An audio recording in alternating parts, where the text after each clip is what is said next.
नमस्कार प्यारे साथियों, आप सभी का फिर से विमल क्लासेस सिविल सर्विसेज के एजुकेशनल फाउंडेशन में स्वागत है। तो आइए दोस्तों, आज के इस वीडियो लेक्चर में हम बात करने वाले हैं क्लास 6 एनसीईआरटी हिस्ट्री के अध्याय 8 के बारे में, जिसमें कि आज हम अध्याय 8 के एमसीक्यूज को कवर करने वाले हैं। तो जिसका नाम है आपका अशोक एक अनोखा सम्राट जिसने युद्ध का त्याग किया। ठीक है, तो फ्रेंड्स क्वेश्चंस को डीपली जानेंगे। और फ्रेंड्स चैनल पर जो भी नए हैं, जिन्होंने चैनल को सब्सक्राइब नहीं किया है, प्लीज़ चैनल को सब्सक्राइब कर लें और बेल आइकन को भी प्रेस कर लें, जिससे आने वाले सभी वीडियोस के अपडेट आपको मिलते रहें। और आपको हमारे डिस्क्रिप्शन बॉक्स में आपको क्विज़ का लिंक मिल जाएगा, जहाँ से आप टेलीग्राम पर क्विज़ का ग्रुप भी ज्वाइन कर सकते हैं, व्हाट्सएप का भी लिंक मिल जाएगा, तो आप उनको भी ज्वाइन कर सकते हैं। चलिए फ्रेंड्स वीडियो स्टार्ट करते हैं। तो पहला क्वेश्चन है हमारा, कर और नजराना के संदर्भ में निम्नलिखित कथनों पर विचार कीजिए। दूसरा है जो इसने कथन दिया है पहला, कि कर अनियमित ढंग से एकत्र किए जाते थे। दूसरा कथन है नजराना राज्य द्वारा नियमित रूप से लिया जाता था।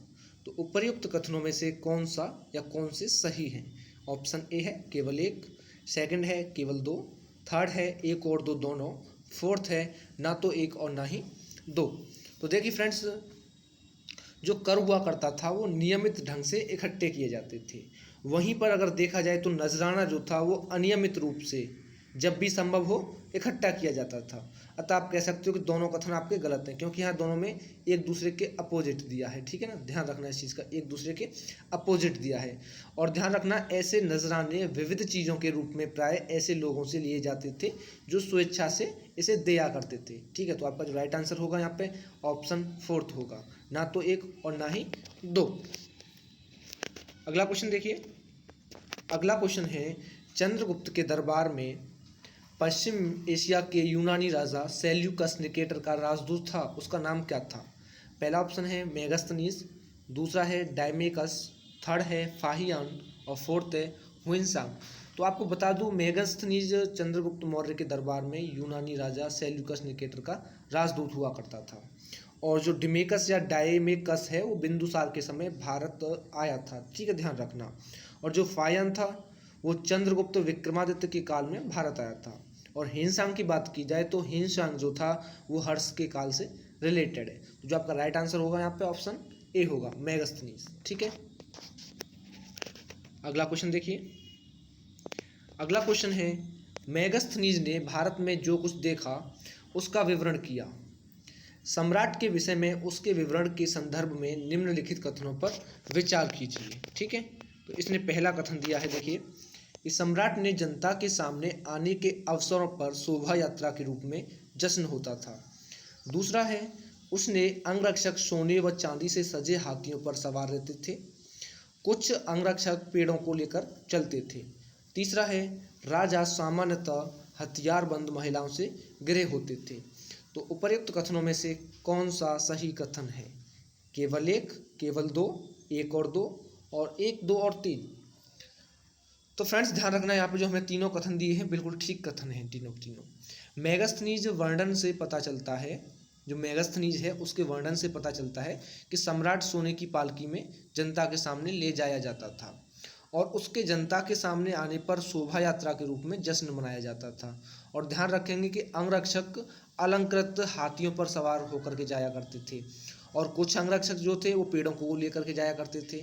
और इन पर प्रशिक्षित तोतों का एक झुंड हुआ करता था जो सम्राट के सिर के चारों तरफ चक्कर लगाता रहता था।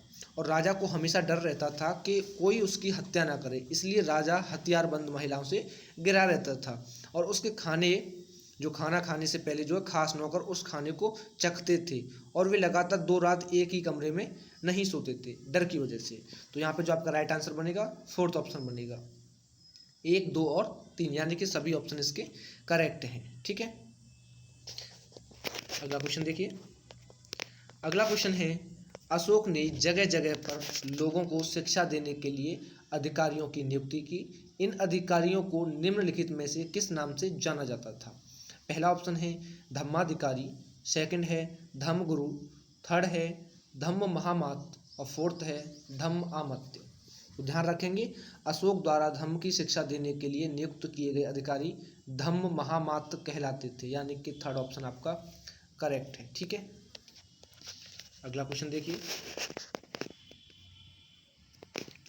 अगला क्वेश्चन है, मौर्य साम्राज्य के संदर्भ में निम्नलिखित कथनों पर विचार कीजिए। पहला दिया है इसने, उज्जैन उत्तर पश्चिम की तरफ आवागमन के मार्ग में था। सेकंड है, आधुनिक पाकिस्तान और अफगानिस्तान के इलाके मौर्य साम्राज्य के अंदर थे। थर्ड है, मौर्य साम्राज्य के संस्थापक चंद्रगुप्त मौर्य के विचार अर्थशास्त्र में लिखे गए हैं। तो उपर्युक्त में से कौन सा कथन सही है? केवल एक, केवल दो, एक और दो दोनों, और एक, दो और तीन। देखिए, जो उसने पहला कथन दिया है कि उत्तर पश्चिम की तरफ आवागमन के मार्ग में था उज्जैन जो था, ये गलत है बिल्कुल, क्योंकि उज्जैन उत्तरी भारत से दक्षिणी भारत जाने के मार्ग में पड़ता था। ठीक है, और जब बात की जाए तो तक्षशिला जो है उत्तर पश्चिम और मध्य एशिया के लिए जाने आने का मार्ग था। ठीक है, और यहाँ पे ध्यान रखेंगे कि अर्थशास्त्र में जो है चंद्रगुप्त के नहीं बल्कि कौटिल्य के विचार हैं। किसके विचार हैं? कौटिल्य के विचार हैं। तो तीसरा कथन आपका गलत हो गया यहाँ से, बिल्कुल पहला आपका गलत हो ही गया। ठीक है, तो अर्थशास्त्र के रचयिता कौटिल्य का ही अन्य नाम जो है चाणक्य था। क्या था? चाणक्य था।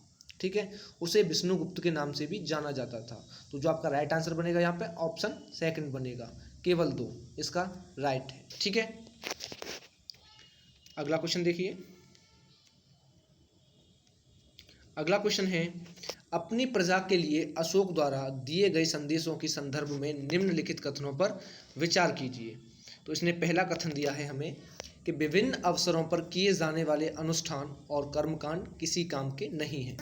सेकंड है, उसने कर्मकांड के स्थान पर दूसरी रीतियां बताई। ये रीतियां हैं अपने दासों और नौकरों के साथ अच्छा व्यवहार करना, बड़ों का आदर करना, सभी जीवों पर दया करना और ब्राह्मणों तथा श्रवणों को दान देना।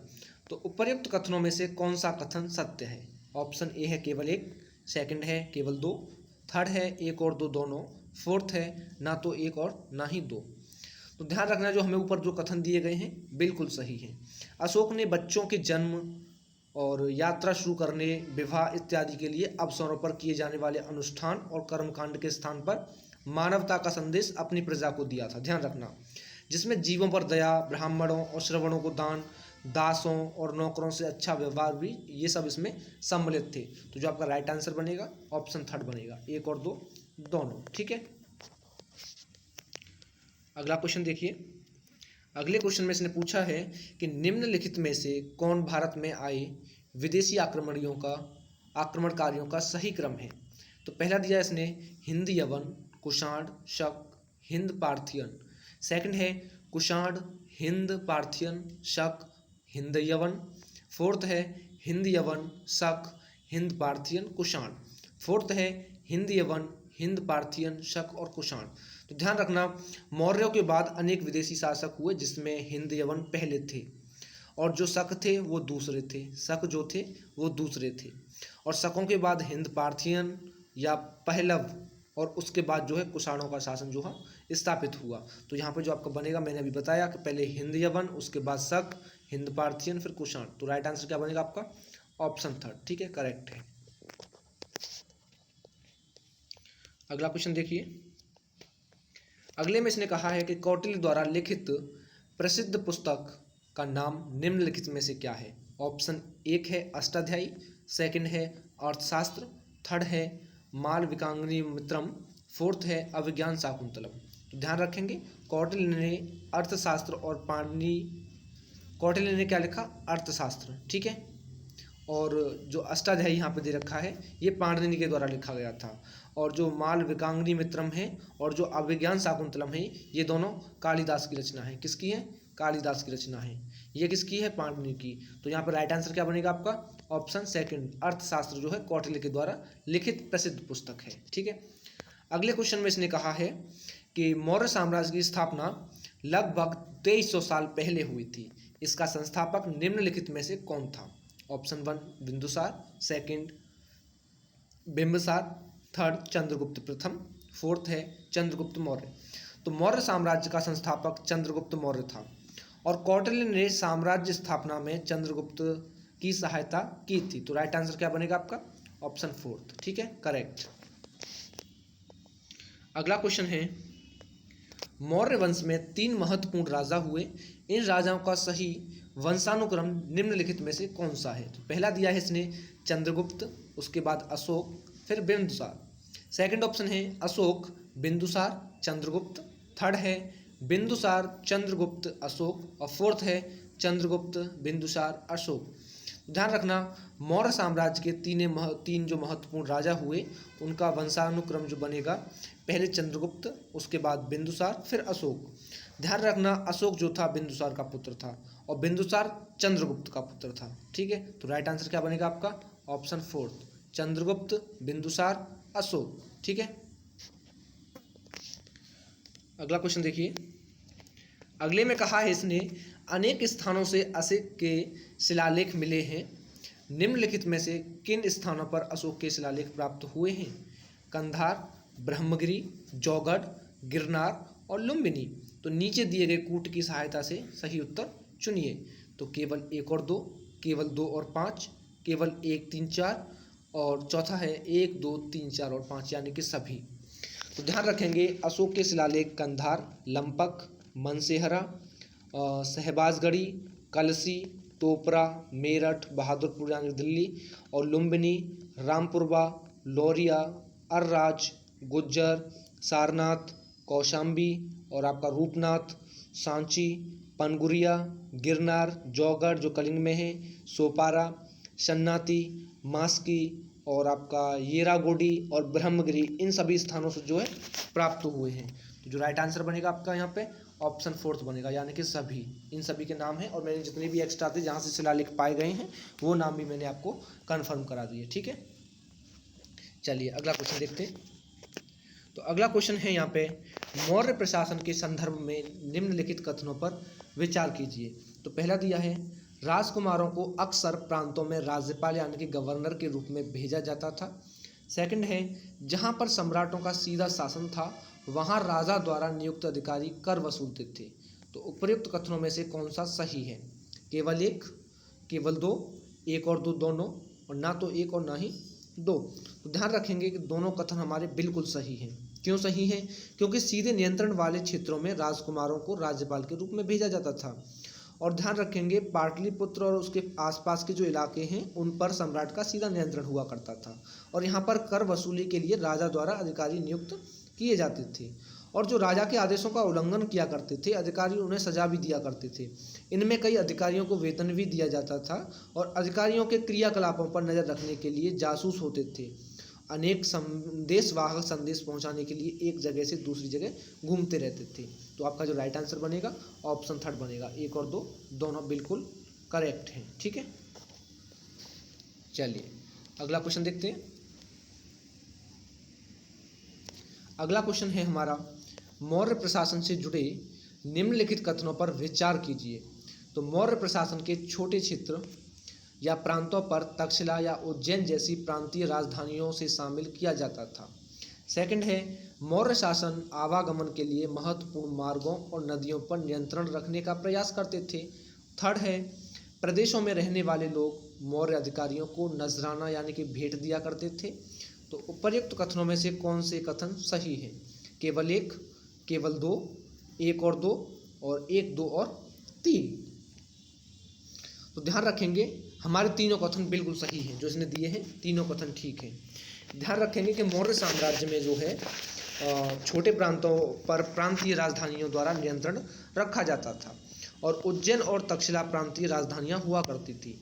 कुछ हद तक जो है पाटलिपुत्र राजधानी जो है, इससे जो है पाटलिपुत्र से इन क्षेत्रों में राजकुमारों को राज्यपाल के रूप में भेज करके नियंत्रण रखा जाता था, परंतु इन जगहों पर जो है स्थानीय परंपराओं और नियमों को ही माना जाता था। मौर्य शासकों की बात की जाए तो मौर्य शासक आवागमन के मार्गों पर नियंत्रण रखने का प्रयास करते थे और यहाँ से उन्हें संसाधन, कर, नजराना या भेंट कह सकते हो, तो जो है भेंट के रूप में प्राप्त हुआ करते थे। और अर्थशास्त्र में ये भी लिखा है कि उत्तर पश्चिम कम्बल के लिए और दक्षिण भारत सोने और कीमती पत्थरों के लिए प्रसिद्ध माना जाता है। संभव है कह सकते हो कि यहाँ से संसाधन नजराने के रूप में एकत्र किए जाते थे। तो जो आपका राइट आंसर बनेगा ऑप्शन फोर्थ बनेगा। ठीक है, 1, 2 और 3। ठीक है, अगला क्वेश्चन देखिए। मौर्य साम्राज्य की राजधानी निम्नलिखित में से कौन सी थी? तो पहला ऑप्शन है Pataliputra, second Ujjain, third Takshashila, fourth Sanchi.